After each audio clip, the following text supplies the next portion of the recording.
Bienvenidos a un nuevo episodio en Vidas Extraordinarias. Hoy es el episodio más especial de esta temporada en el que tengo a mi madre de invitada, la señora Azalia Muñoz.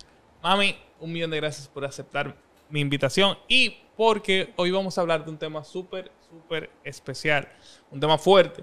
Va a ser una conversación cruda y bien honesta en el que vamos a hablar un poco sobre tu proceso, cuando viviste el cáncer de mama, lo que pasó antes, cuando te enteraste y la vida post-cáncer también, que son temas que por lo general no se comentan de manera tan abierta. Y hoy quiero que hablemos un poco de eso. Ya tú eres una sobreviviente de cáncer, ya has adaptado tu vida a este nuevo estilo. Y también fue un proceso personal que te cambió tu forma de ver la vida, tu forma de ser y muchas otras cosas. Así que sin más, bienvenida a este nuevo episodio en Vidas Extraordinarias. Muchas gracias por la invitación. Me siento más que honrada de poder compartir con mi hijo. Realmente es un episodio fuerte y doloroso para cualquier familia que se vea con un diagnóstico de cáncer de mama inesperado, porque realmente siempre me cuidé mucho. Soy una persona de un peso estable, no soy una persona de excesos. Iba regularmente a mi médico y fue una tremenda sorpresa cuando yo me vi haciéndome biopsia, diagnóstico, y arranqué con fe. No cuestioné nunca por qué a mí. Entiendo que somos humanos y que las cosas nos pasan porque somos humanos y estamos aquí y nos tienen que pasar.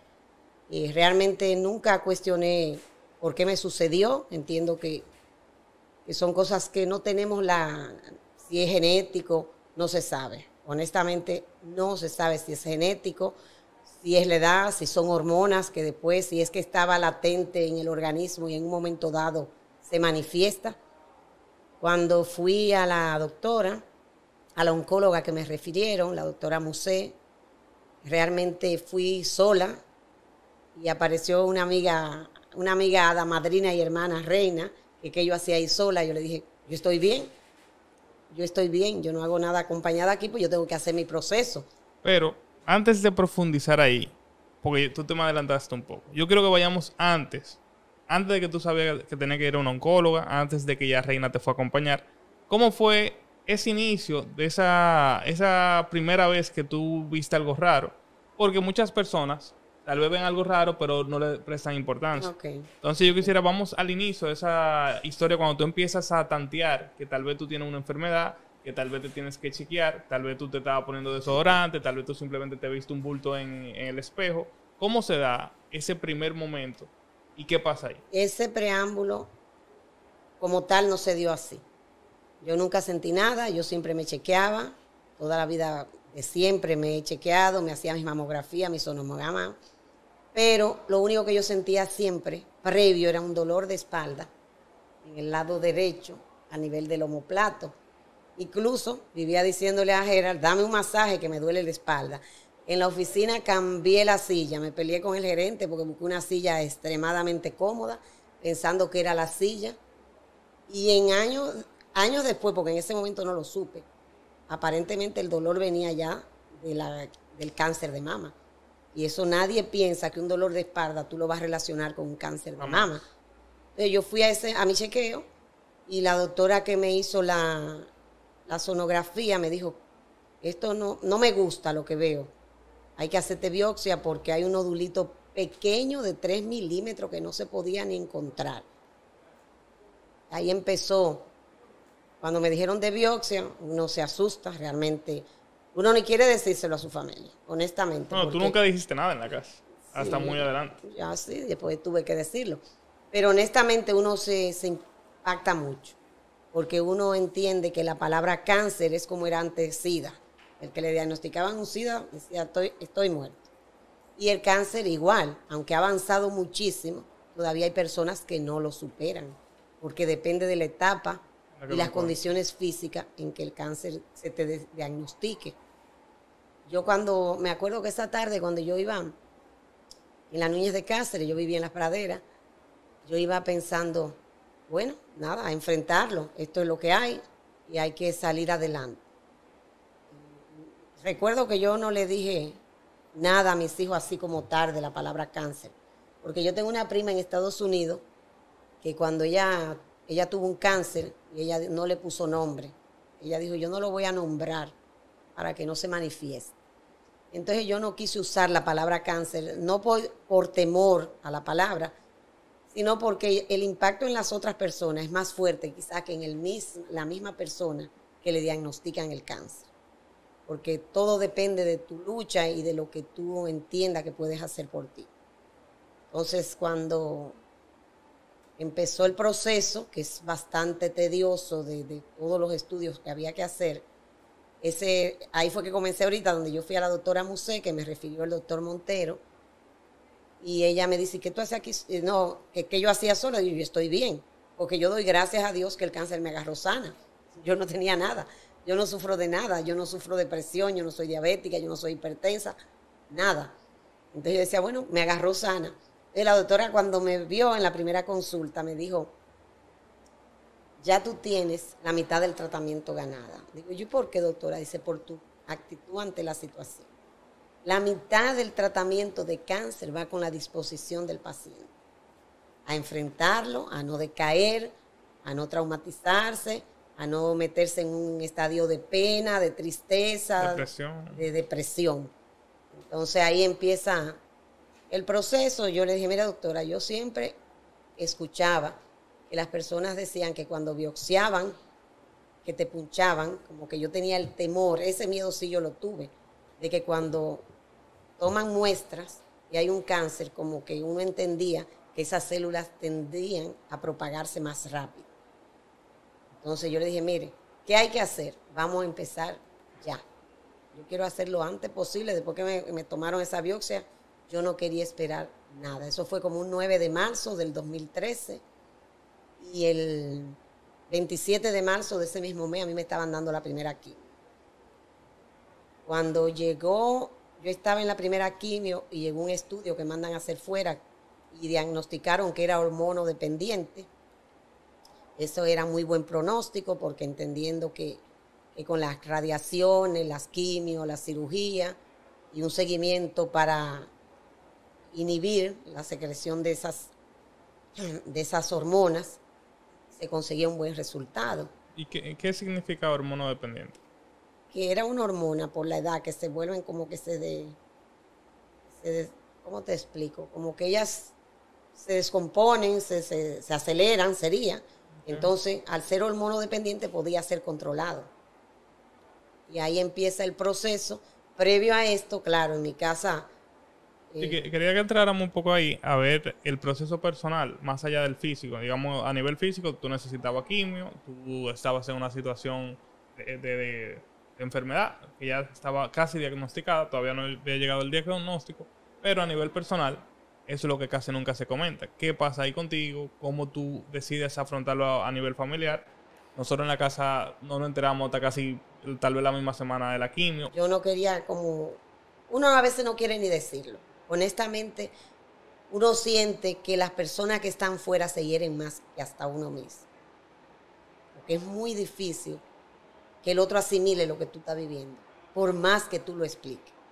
Por ejemplo, mi mamá era una persona en ese entonces ya mayor también, diabética, operada de cáncer de tiroides, y yo no quería ni decirle a mi madre la situación que me tocaba vivir en ese momento, donde uno sabe, yo fui tan ingenua que cuando yo fui al cirujano, yo le dije, yo tenía pensado ese año conocer Francia, que era uno de mis sueños de toda mi vida, y ya yo tenía mis planes de París en julio.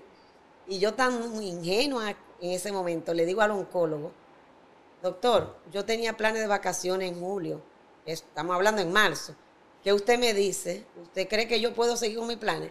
Y él me mira como tan ingenua, porque fui ingenua, yo desconocía, como mucha gente desconoce, el proceso que eso implica. Y dice, no, déjelo para más adelante, así muy calmado. Digo yo, wow, doctor, bueno, ni modo, ¿usted qué sabe? Yo no sabía que yo empezaba en marzo. Duró años. Y todavía ahora uno sigue chequeándose. Pero ese proceso que empezó en marzo, lo fuerte fue esos 9 meses. Yo volví a retomar un poco la vida en enero del año siguiente, 2014. Porque desde el diagnóstico empieza la quimio, previo a cirugía, radiación, no, cirugía, quimio y después radiación. Y esas radiaciones eran 25 radiaciones, que honestamente digo, horrible, horrible lo que se siente, el cansancio. Yo siempre he sido muy dispuesta, de mucho ánimo, y yo no tenía fuerza para dar ni 3 pasos. A veces yo tenía que subir, yo vivía en un 4º piso, y yo decía, ay Dios mío, pues yo tengo que subir. Pero no es fácil. Pero el proceso se vive con entusiasmo. Hay que enfrentarlo y hay que tener fortaleza, hay que ayudarse. ¿Qué yo hice? Previo a que me empezaran las quimios, me compré una peluca del mismo color de mi pelo, porque yo vivía orgullosa de mi cabello, de mi seno, y yo dije, yo no me voy a ver sin cabello, y mi mamá no me puede ver sin cabello. Y yo me enganché una peluca, y cuando no tenía la peluca tenía un pañuelo, porque eso era primordial. Para mí eso era básico. Por lo menos yo no mostrarme, porque honestamente uno se queda sin un vello en el cuerpo entero, sin una pestaña. Uno parece, en el proceso de quimio, radiación, uno se mira en el espejo y parece como un ratón pelado. Entonces, un paréntesis ahí, mami, porque cuando ya empieza, digamos, ha pasado un mes, desde que inician las quimios, es que ya los efectos de la quimio empiezan a ser visual, ya el pelo se te empieza a caer, tú empiezas a sentir esa debilidad, que te falta el aliento, que no tiene energía, nosotros empezamos a ver que te tenemos que ayudar, y ahí es que empieza realmente todo a cambiar, de manera tal que nos damos cuenta que es realmente una enfermedad fuerte lo que viene, no es simplemente una pequeña enfermedad como tú quisiste pintarlo al principio de la enfermedad. Ah, no, tengo una situación, eso era más o menos por ahí que iba la conversación, que yo la voy a atender y no se preocupe.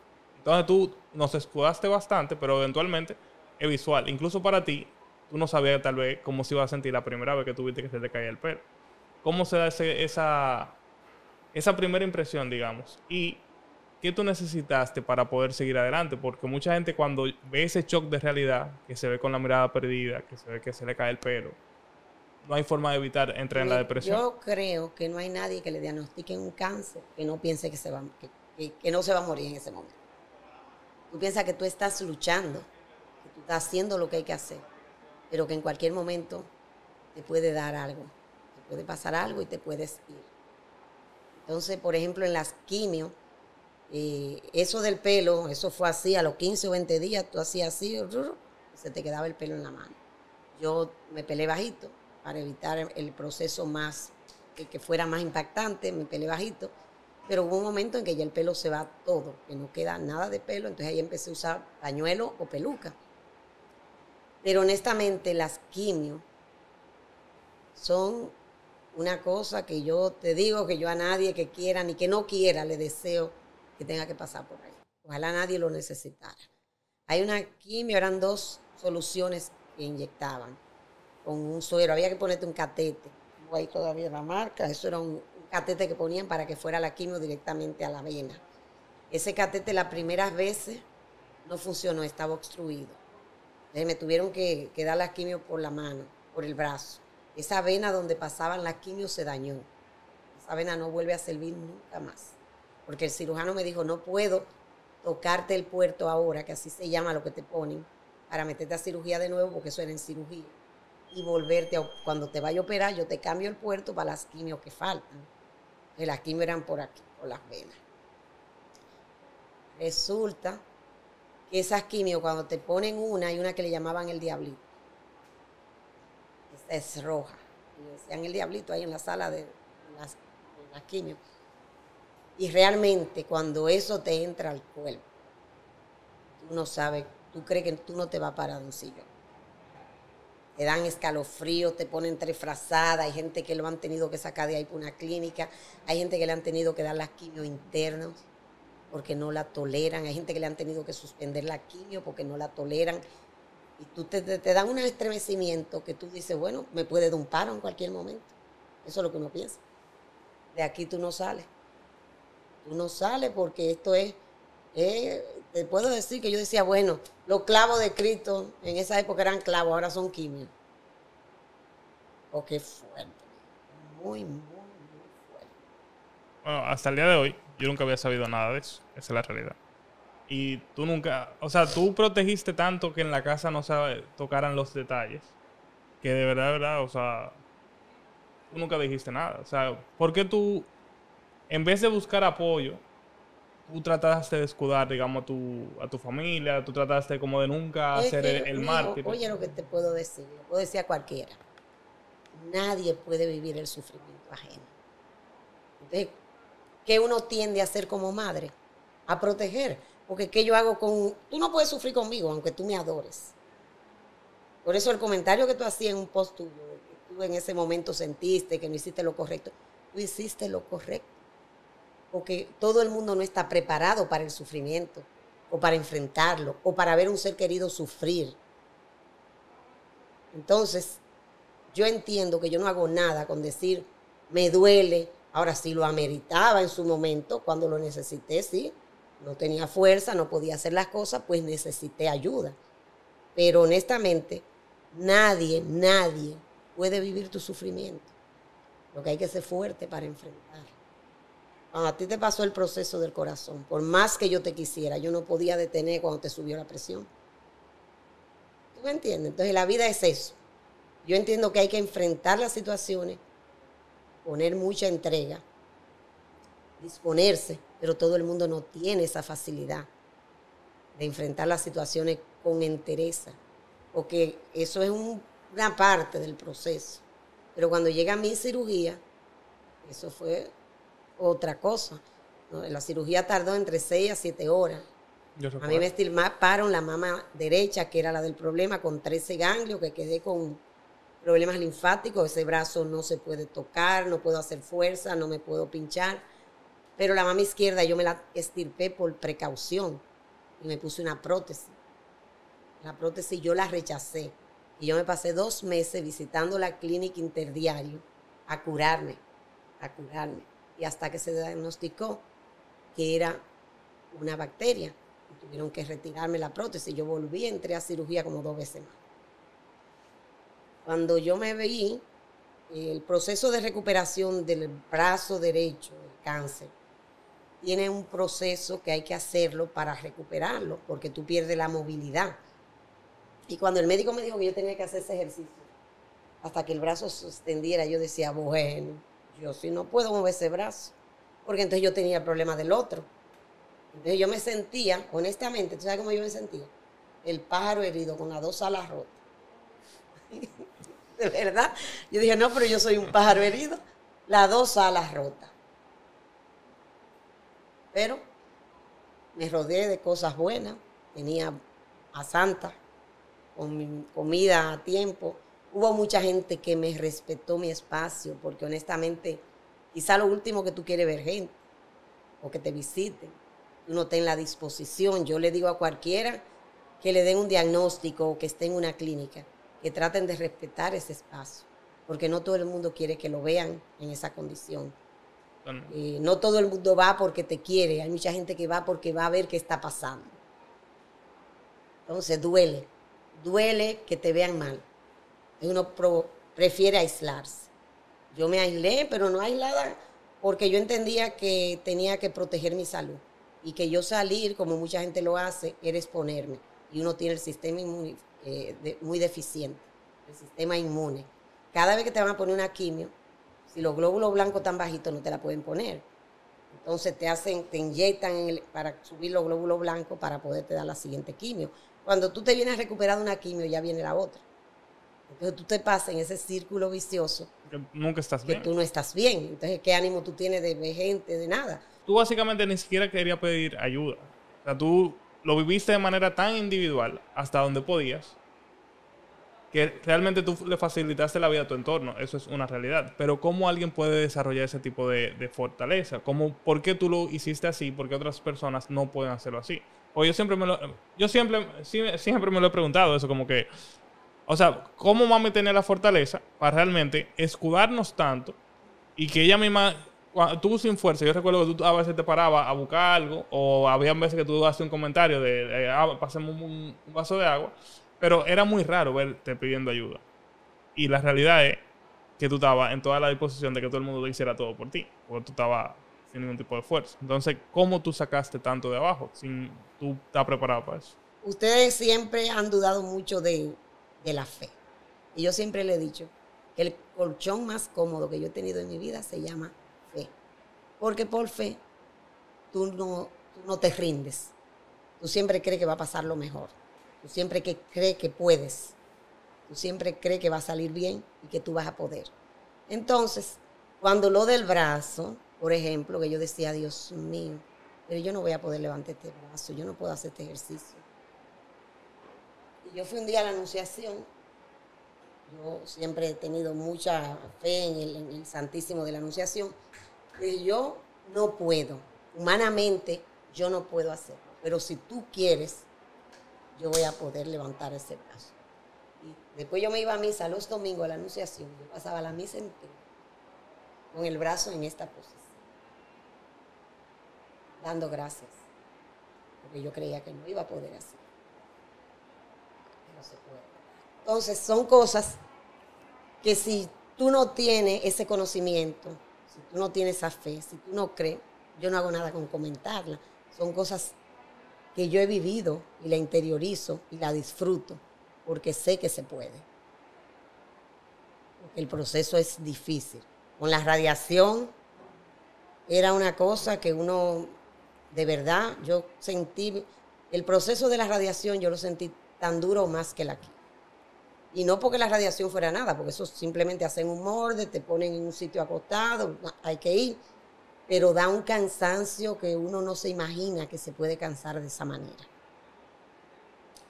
¿Qué deja esto? Que tú tienes que cambiar. Que a pesar de que uno quizá cree que hace las cosas correctas, que come bien, que es sano, que es saludable, esto viene a decirte, lo quiero mejorado. Yo empecé a hacer otras cosas, empecé a hacer unos jugos que yo sigo haciendo todavía. Tú empiezas a iniciar una especie de vida normal, que ya no es normal, es un nuevo tipo de normal. ¿Cómo se da ese proceso? Estamos ya hablando, entrada 2014, ya tú tienes una vida con un brazo muy afectado, tú te ves por primera vez en el espejo sin mama, no tienes los senos que tú estás orgullosa, tu pelo todavía está bajito, tú te estás acostumbrando es como que tú volviste a nacer en una nueva persona. ¿Cómo se da ese proceso ahí a nivel personal? Y yo sé que parte de lo que tú acabas de decir de la fe, aquí también entra ahí, como que tú sabes que tú ibas a poder vivir ese proceso.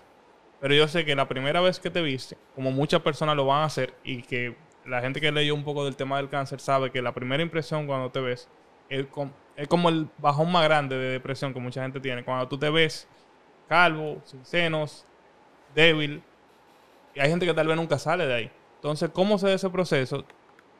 Trata de ser lo más honesta posible, porque hay mucha gente que tal vez no sabe ni siquiera cómo tú puedes acompañar a alguien en ese proceso. Y cómo tal vez alguien como tú, que ya lo viviste, tal vez tú puedes dar un consejo. Mira, cuando alguien tenga ese proceso, lo mejor que puede hacer tal vez darle espacio. Tal vez tal y tal cosa. ¿Qué tú entiendes que hubiera sido lo mejor para quien está escuchando el podcast y dice, oye, yo tengo a alguien que está a punto de empezar ese proceso? ¿Qué yo puedo hacer para realmente poderlos acompañar? Simplemente la persona tiene que acercarse y ofrecerse en compañía. Si tú quieres que te acompañe, si tú quieres hablar, si tú puedes ofrecerle a esa persona una distracción, pasearlo, llevarlo a la orilla del mar.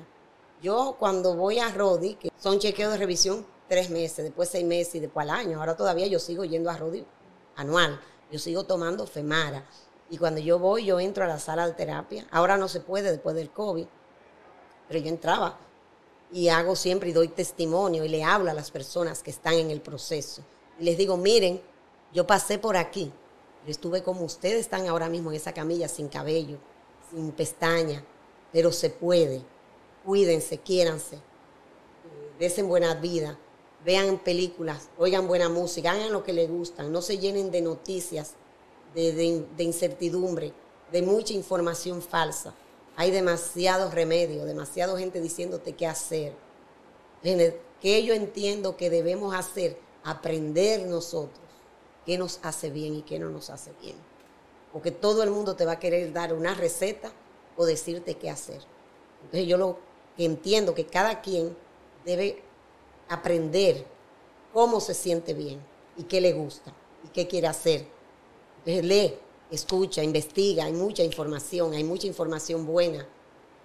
información buena de tus alimentos, de bajar el azúcar, de que el azúcar es el auxiliar número 1 del cáncer, se llama azúcar.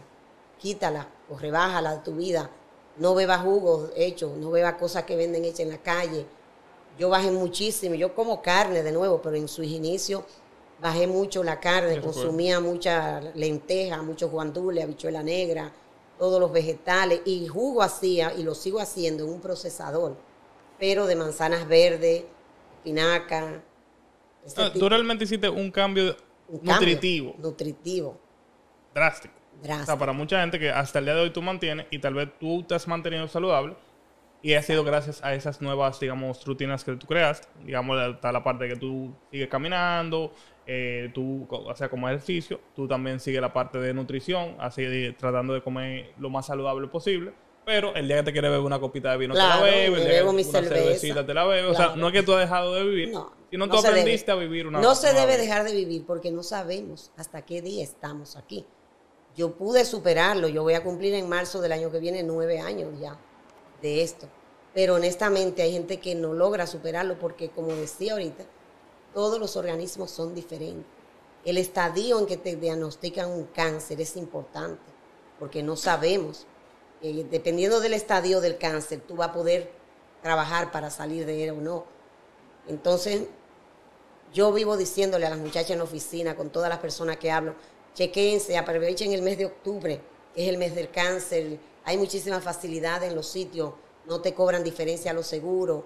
Hay que estar muy pendiente, porque son cosas que si a tiempo te la diagnostican, ahí ya la ciencia ha evolucionado demasiado, como para decir que alguien se va a perder por un cáncer de mama, especialmente, porque hay otros tipos de cáncer más agresivos. Por ejemplo, mi mamá vivió un cáncer de tiroides, que yo viví el proceso. Y mi mamá, gracias a Dios, después de esa cirugía vivió 25 años. Le dieron yodo radioactivo, no, todo bien, pero se anduvo a tiempo. Cuando la doctora me diagnosticó, yo le dije, ¿qué hay que hacer? Arrancamos. Y yo a los 20 días del diagnóstico yo estaba recibiendo la primera quimio. Entiendo que eso es muy importante, tomar una decisión a tiempo y rápido para enfrentarlo. No dormirnos y no echar el pleito, porque honestamente...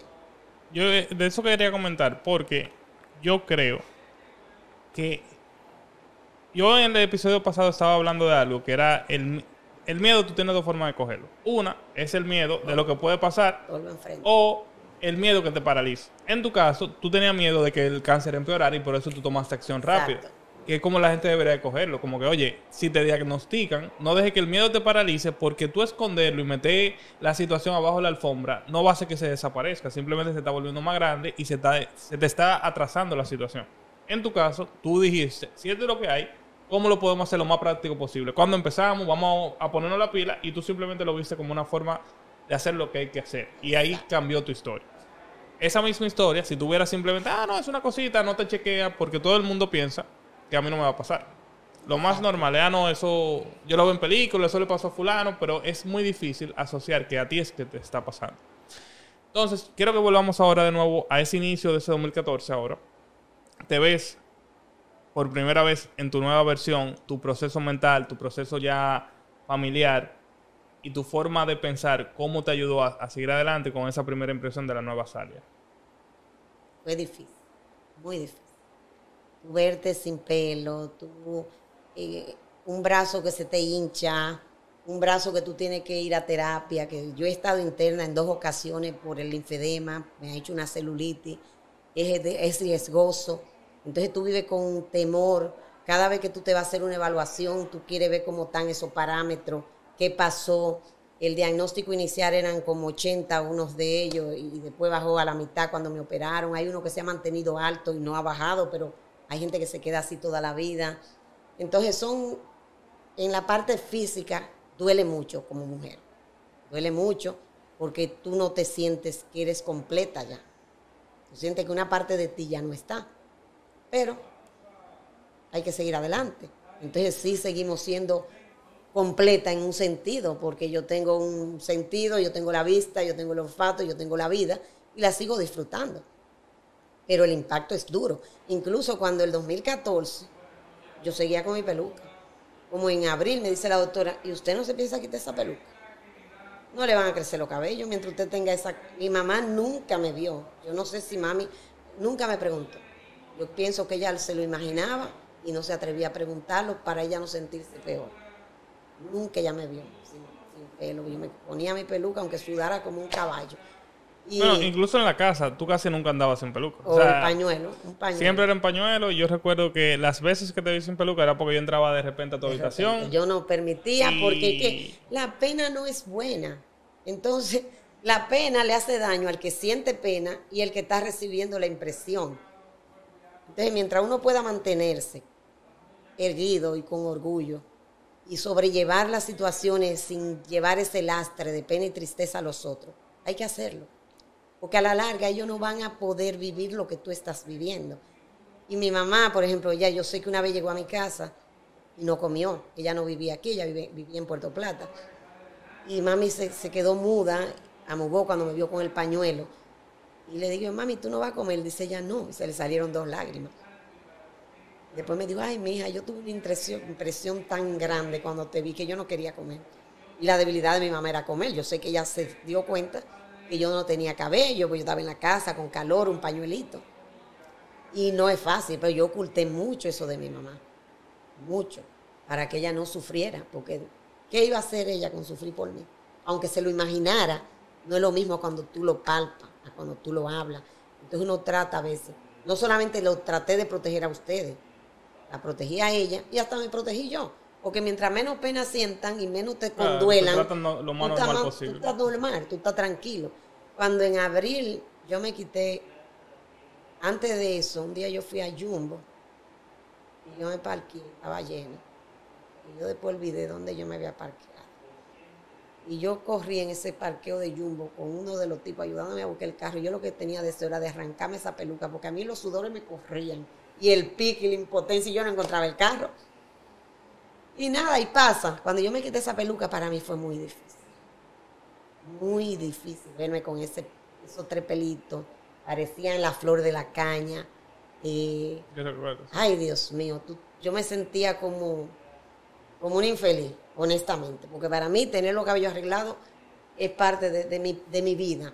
No por el cáncer, no, pero ese proceso de crecimiento de ese pelo después. Óyeme. Ese me dio maduro y yo creo que hasta la quimio. Pero pasó, crecieron también. Lo que hay que tener presente es, en la vida todo pasa. Nada se queda estático, ni lo bueno, ni lo malo, ni lo físico, ni el amor, ni el odio, todo pasa. Y, o sea, estoy medio en shock también, pues hay muchas cosas que estoy asimilando ahora que, así como tú nos protegiste, o sea, uno mismo también te trataba de dar el espacio, pero al mismo tiempo uno trataba hasta de protegerte de ti, protegerse uno. Era como que no queremos hablar del elefante en la habitación. Sí. Tú sabes, como que no toquemos el tema es un y tema delicado, nadie habla de eso. Muy delicado. Entonces, pero yo ahora pensando, por lo mismo que tú estás diciendo, y que tú sabes que yo leo mucho del tema de filosofía y eso, y lo mismo que tú estás diciendo aplica a tantas cosas. Esa misma forma de pensar de cuando tú empiezas a ser que te está quejando de tu situación para tú da pena, entonces la gente te empieza a tratar como el tipo que da pena. Y entonces tú nunca sales de ahí tampoco. Pero con una situación tan fuerte como un cáncer, que es algo prácticamente de vida o de muerte, tú decides no volverte el mártir, no volverte la víctima de la situación. Consigues una fortaleza, digamos, que es realmente digna de admirar, porque yo que conozco gente que ha vivido otros procesos, realmente han querido tener ese tipo de fortaleza. No es que no lo quieran, pero es que no tienen dónde sacar. Hay gente que no puede. Y realmente es muy triste ese tipo de situación, porque te llega una situación tan difícil, algo que te arrasa con la familia, porque eso en la familia de nosotros eso transformó, digamos, todas las dinámicas y fue lo más suave tal vez posible dentro de lo que cabe. Pero hay otras familias que esa enfermedad arrasa con la familia completa, porque es que no hay ni siquiera forma de hacerle caso. El frente económico. Por ejemplo, gracias a Dios, yo tenía un buen seguro. Le voy a hacer una promoción a Pali, que ahora es Mafre. Realmente yo tuve muy buenas coberturas de mi seguro. En ese momento tuve una holgura económica que no estuve preocupada nunca por qué hacer, qué comer, qué yo quiero, qué no quiero. Gracias a Dios y a mi trabajo tuve mucha solidaridad de mucha gente, de la empresa, de la familia, de los amigos cercanos, hasta no cercanos, mucha gente que me respetó mi espacio, porque eso sí digo, al enfermo hay que respetarle su espacio. Claro, no abandonarlo, porque también el abandono da tristeza. Y la gente necesita apoyo, necesita saber que tú estás ahí. Cuando las quimios, que yo hablo en el episodio pasado, que yo me escudé bastante de ir, no te quería ver mal, yo era muy muchacho, y yo realmente, tú sabes que tú y yo siempre hemos tenido una muy buena relación, y tú y yo siempre nos reímos juntos y todo ese tipo de cosas. Y yo saber en la etapa que tú estabas, yo no tenía la madurez para verte así, yo no estaba preparado en ese momento. Y quien llevaba a mi mamá a las quimios era mi hermana. Bueno, pues mami, en vez de tener el apoyo de mi hermana, mami prácticamente lo usaba como si fuera el chofer. Tú le decías, déjame en la quimio, yo resuelvo sola. Y tú, creo que tú misma le pagaste el club, el Hotel Santo Domingo. Y tú le decías, cuando tú me dejes en la quimio, vete y tú te metes en la piscina.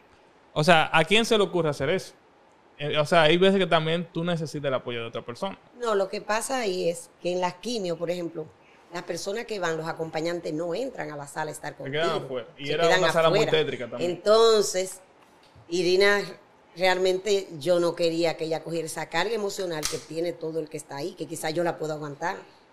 Pero óyeme, hay mucha gente ahí que te está hablando de otro tipo de cáncer, de gente que no tiene solución, de gente que no tiene los recursos, gente que venían de Higüey, de La Romana, de Santiago, que no sabían dónde se iban a quedar quizá ese día después de una quimio, que quizá no tenían la condición económica ni siquiera de comer bien, y eso es lo que tú oyes en esa sala. Entonces yo decía, cuando yo entré a la quimio, ya te dejan en un sillón cómoda, aquí hay médicos, habían 3 enfermeras, tú no vas a hacer nada aquí. Claro. Vete, y cuando yo vea que voy a, porque eso duraba 3 horas el proceso, cuando yo vea que eso va a terminar, yo te llamo y tú llegas. Y eso yo lo veo normal, muy normal. Porque, óyeme, yo viví esa sala. En lo que tú esperas que el seguro autorice, pasan hasta 2 horas, y hasta que el seguro no autoriza, tú no entras a la sala a hacerte la terapia. Y a veces se trancaban los teléfonos. Entonces tú decías, ¿y qué hace una? Yo creo, y espero y confío, que mientras yo pueda hacer las cosas y desenvolverme, uno no necesita de nadie. Porque nadie puede hacer las cosas por ti. Ahora sí, yo no podía, pero eso no es nada. A mí me pasó algo que se me estaba olvidando. Cuando ya pasó el proceso de quimio, radiación y todo, el puerto ese que ponen aquí, se obstruyó, ¿no? Como dejaron de darme quimio, ellos no te lo quitan hasta que pasan unos meses. Por si acaso hay que volver a quimio, porque no se sabe, hay que esperar análisis, estudio, que pase un tiempo prudente. Pero el puerto, cuando la doctora me manda, ay, vete a la sala para que te lo limpien, porque se puede obstruir. Y yo crucé, muy guapa yo andaba ya en mi carro sola. Ellos hacían, inyectaban un líquido algo para limpiar el puerto. Perfecto. Yo salgo de ahí. Cuando yo voy por la 27 en el carro, a mí me entraron escalofríos. A mí me dieron sudores frío, calor, y así unos temblores. Y yo no sé por qué yo, en vez de devolverme para la clínica, seguí para la casa. Cuando yo llegué a la casa, me arropé y me arropé de pie a cabeza, temblando. Y le dije, Irina, llama a la doctora Musé, que yo estoy mal. A correr a hacerme un análisis, una bacteria, cuando me limpiaron el puerto. Eso fue duro. Esa fue la primera vez que yo realmente lloré con el tema. Porque ahí, cuando yo te veo totalmente indefensa. Eso o sea, tú temblando, con los ojos allá atrás, seca, y se te veía una cara de miedo en la cara. Yo todavía la tengo la impresión en la cabeza. Así, era como que... Y tú arropada así, que no podías dejar de temblar. Subió a la cama a buscarme. Realmente fue muy fuerte esa parte. Y ahí tú también, independiente. Algo que yo quiero que toquemos un poco, porque creo que es importante, de tu persona. Todo el que te conoce sabe que tú estás rodeado de muchísima gente que te quiere. O sea, tú siempre has sido como un ser de luz en tus entornos y la gente siempre quiere estar rodeada de ti.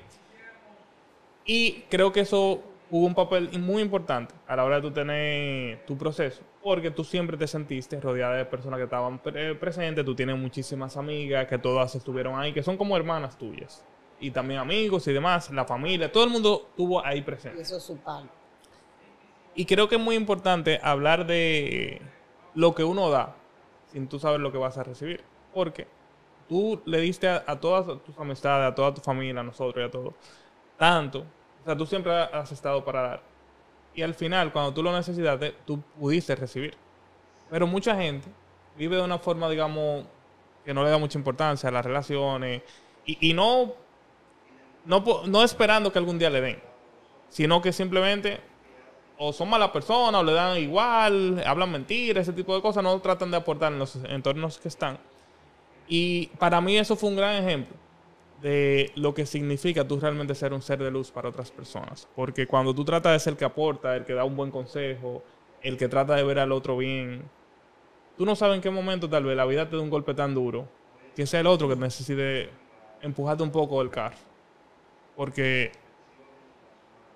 yo recuerdo los procesos de luego de que tú empiezas tu vida normal y en los mismos procesos de la quimio, en la casa siempre había alguien que quería ir a verte, o llamaba, o me llamaba a mí, o Odi, Reina, Maggie. O sea, habían tantas personas ahí de diferentes etapas de tu vida, que no son de la etapa más reciente, de la etapa de mi infancia, tu etapa... No, y las que llegaron nuevas. De la oficina me mandaban fruta porque sabían que yo no podía con otra cosa.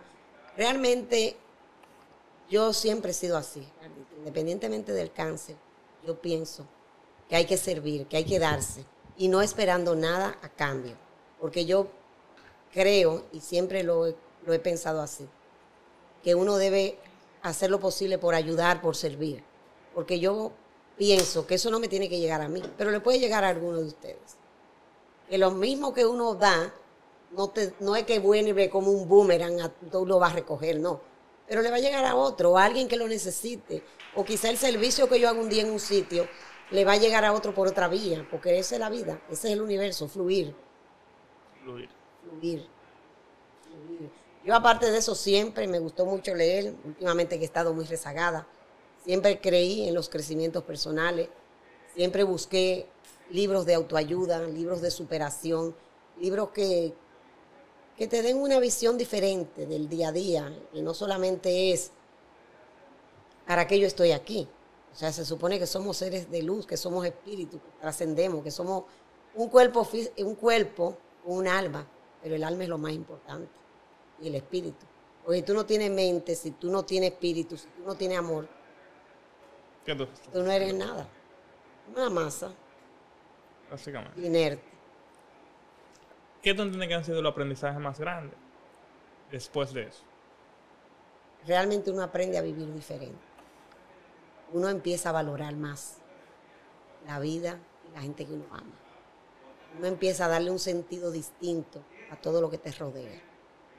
Porque honestamente, quizá 8 o 9 años después yo puedo mirarlo así, pero yo no sabía en ese momento si yo lo iba a poder contar. Uno nunca sabe. Entonces, cada momento es importante. Y lo primero que le puedo decir a cualquier persona, que busque ayuda, que lea, que se ilustre para mejorar cada día su condición humana independientemente de un cáncer. Porque quizá mi fortaleza venía ya de otro tiempo. No me la dio el cáncer. Yo tenía esa fortaleza porque yo he vivido muchos procesos distintos de soledad, de crianza, de ustedes. Entonces, uno se va fortaleciendo en el camino, nunca se deja de aprender. El cáncer es una enseñanza más para tú decir, oye, estoy aquí ahora, pero mañana yo no sé, déjame dar lo mejor de mí. No rezagarte, esconderte en un caparazón, aislarte, volverte, como diría, inhumano, no, al revés. Darte más, porque eso es lo único que sirve en la vida, cuando tú te das a los demás. Yo le digo a todas las personas que me conocen, lo saben, si tú me necesitas y yo te puedo servir, y yo te digo que sí, cuenta y di que yo lo estoy haciendo con amor, nunca por obligación. Y si me ofrezco para hacerte algo, es porque lo siento, si no, no me ofrezco. Entonces, eso es la vida, entregarse. Pero la fortaleza viene de tú trabajar esa parte tuya para que tú no flaquees, para que no, las marejadas de la vida, no, el vaivén de las olas, tú lo vivas y fluyas como el mar. Pero tienes que fluir, pero no te puedes tambalear, sino fortalecerte y parar. Que no te dé miedo hacerlo. Que no te dé miedo. Si uno empieza a juzgarse de cómo realmente estamos enfrentando los problemas es de una manera como victoriosa. Y si o sea, independientemente de lo peor que pueda pasar. Porque hay muchas situaciones que pueden ser catastróficas. Y tal vez tú nada más pensar en, ay, que puede salir mal, te frena o tú empiezas a coger un miedo y no haces nada.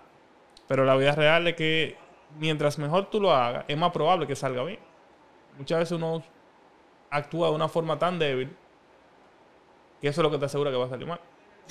Claro, porque el temor es malo. El temor es la falta de fe. Entonces, cuando tú temes, tú lo atraes. Entonces tienes que superarlo, enfrentándolo.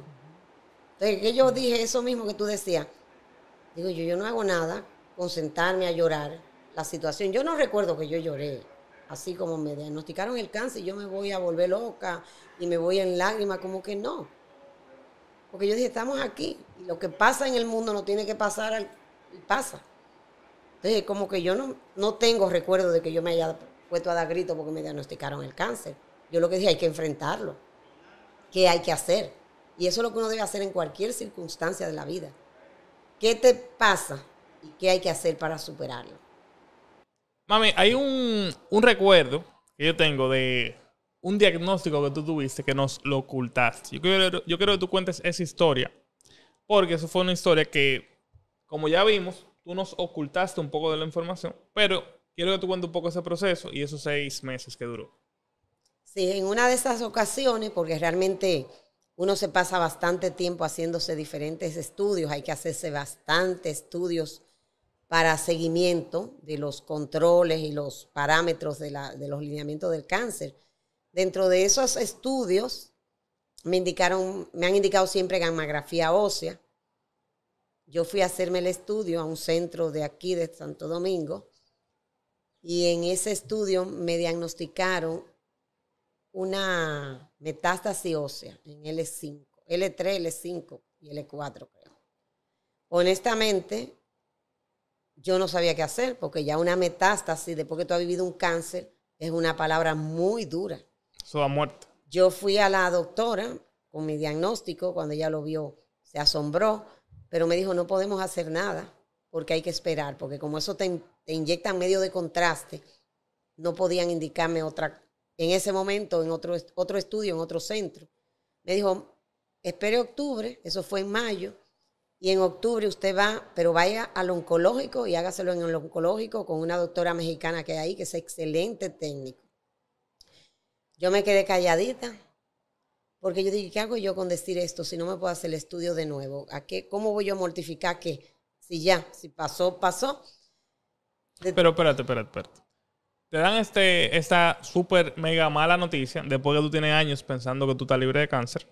Viene una noticia que golpea a cualquiera y lo sacude. Como que, hey, tú no estás libre, tú no te has librado de todo este tema. Yo estoy aquí. Él está aquí y viene duro.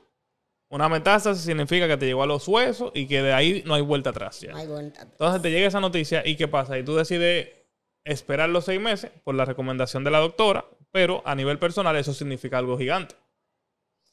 Yo realmente dije, bueno, esto está feo y difícil, pero yo no puedo hacer nada si no me puedo hacer el estudio. Pero honestamente, la confianza mía es demasiado grande. Yo a veces creo que yo soy ignorante, porque la ignorancia es atrevida. La ignorancia es atrevida, honestamente. Yo decidí confiar en Dios. Yo me puse en su presencia. Le dije, si hay algo donde sea, séllalo. Y me entregué como a esperar un resultado a futuro. Cuando me tocó ir al oncológico en octubre, gracias a Dios, ahí no había nada. La doctora muy explícita, un excelente médico, tecnólogo, me dijo, mire lo que aquí significa una metástasis ósea y mire su estudio. Usted la podía haber matado, el diagnóstico o la depresión.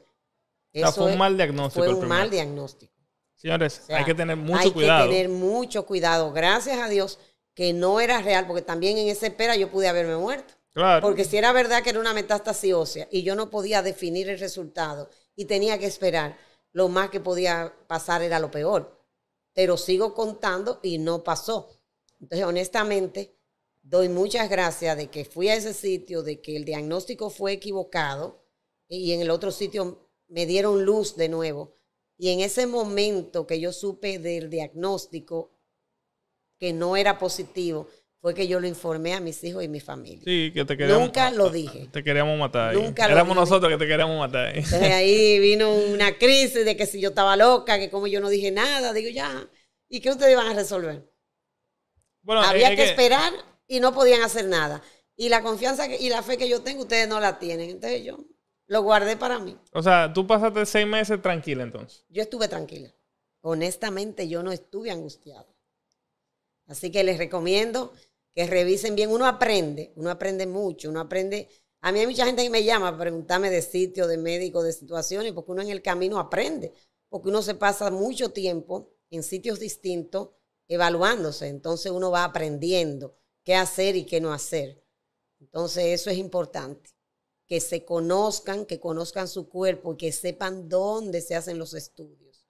Y que si llega una mala noticia, sí, que no la acepten como definitiva. Y que si llega una mala definitiva. noticia, busquen otra opinión porque puede que esté equivocada. Porque si en ese momento yo me creo que eso era así y la doctora empieza a darme quimio y radio otra vez por ese diagnóstico, también doy gracias que mi doctora es buena. Porque también ella podía decir, bueno, eso dio positivo, vamos a trabajarlo. Y ella lo que me dijo, hay que esperar, porque no creyó en el resultado. Gracias a Dios. Gracias a Dios. Así, entonces lo escondí porque no hacían nada con sufrir todo, sufría uno solo y como yo no sufrí tanto. Mi mamá siempre decía que yo no sufría tanto, que yo siempre fui así. Así es. Algo que yo vi desde joven, que ahora lo puedo conectar, porque antes tal vez no lo podía conectar. Tú lo mencionaste y es que ahora que yo me recordé que realmente tú siempre has estado en un camino de crecimiento personal. Tal vez yo emulé eso de ti, fue. Porque ahora recuerdo que tú también cogiste un curso de metafísica, tú siempre estabas leyendo diferentes tipos de libros que andaban rodando en la casa, tú siempre fuiste devota a la religión, pero también a investigar sobre ella. Tú leías, además de la Biblia, tú leías diferentes tipos de libros. Y de una forma u otra, algo que yo he visto en mí, que claro, lo puedo ver potencializado por mucho en ti, porque tú tienes más años de experiencia, es que cuando tú empiezas ese camino de crecimiento personal, de una forma u otra tú vas creando o el carácter o la forma de pensar que te permite tener carácter para afrontar una situación. Entonces, en mi caso, tú sabes, yo siento que he madurado mucho gracias a los libros, no porque yo he madurado en sí, sino porque he leído y cuando se me presenta una situación me puedo plantear. El Gerardo de antes lo hubiera hecho así, pero ahora con lo que yo he leído entiendo que lo puedo hacer de una mejor manera.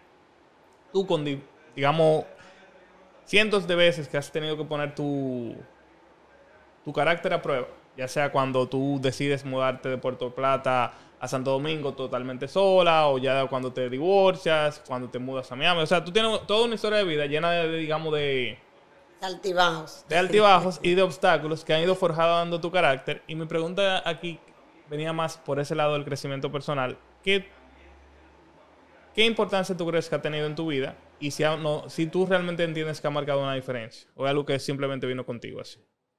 Tu forma de ser. Mi forma de ser. El amor. Yo pienso que yo siempre desde pequeña me sentí muy amada. Y la gente que se siente querida es sana. ¿Y el que no se siente? Se enferma. Es verdad. Pero imagínate lo siguiente. Imagínate que alguien esté escuchando y no se siente querido. ¿Qué puede hacer esa persona? Que busque ayuda. Porque de verdad, yo siempre me sentí muy querida. En especial mi tía Cristian, mi madrina. Todo el que me rodeó, yo siempre me sentí como rodeada de cariño. Yo nunca me sentí como el patito feo. Entonces, yo pienso que lo más grande que puede tener un ser humano es recibir ese amor. Porque el amor te sana, el amor cura. Entonces, la mayoría de las personas que se enferman, que están depresivas, no se sienten queridas y necesitan ayuda.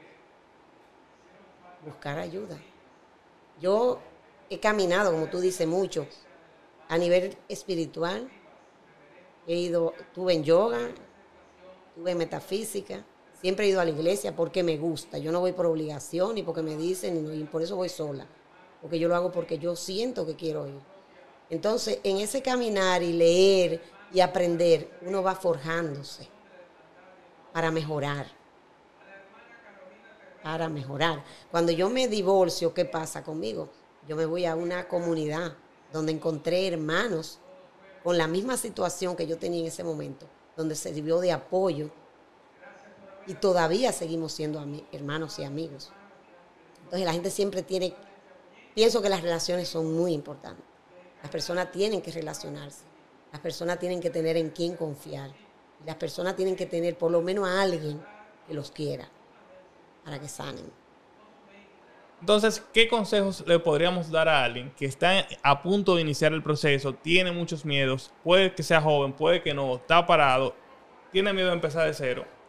Para quien no sabe, mi mamá empezó de cero varias veces en su vida.